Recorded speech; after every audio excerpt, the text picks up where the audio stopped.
এতিয়া কথা পাতাৰ সময় নহয়, এতিয়া কাম কৰাৰ সময়।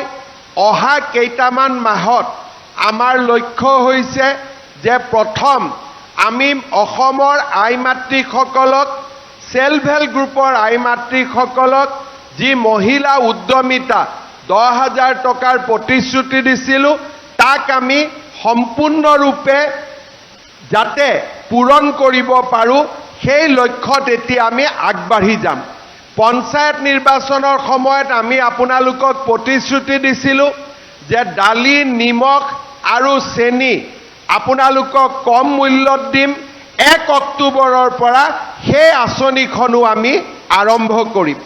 পঞ্চায়ত নিৰ্বাচনৰ সময়ত মই আপোনালোকক প্ৰতিশ্ৰুতি দিছিলোঁ যে গেছৰ চিলিণ্ডাৰৰ দামো 300 টকা কমাই দিম। এতিয়া তাতো হাত দিছোঁ যাতে যেনেকৈ কৈছিলোঁ সেই প্ৰতিজ্ঞাও যাতে আমি পূৰণ কৰিব পাৰোঁ। গাঁৱৰ আৰু চহৰৰ দুখীয়া ৰাইজে গেছৰ চিলিণ্ডাৰ যাতে 300 টকা কম দামত পাব পাৰে।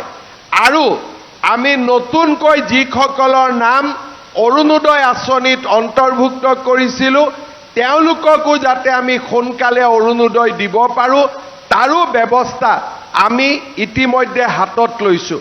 মই ৰাইজক এটাই অনুৰোধ কৰিম যে আপোনালোকে আমাক সহযোগিতা কৰিব আৰু আমি আপোনালোকক যিয়েই প্ৰতিশ্ৰুতি দিছোঁ, সম্পূৰ্ণ প্ৰতিশ্ৰুতি 100% আমি পূৰণ কৰিম আৰু অসমক আমি ভাৰতবৰ্ষৰ ভিতৰতে এখন বলিষ্ঠ আৰু সমৃদ্ধ ৰাজ্যলৈ আমি ৰূপান্তৰ কৰিম।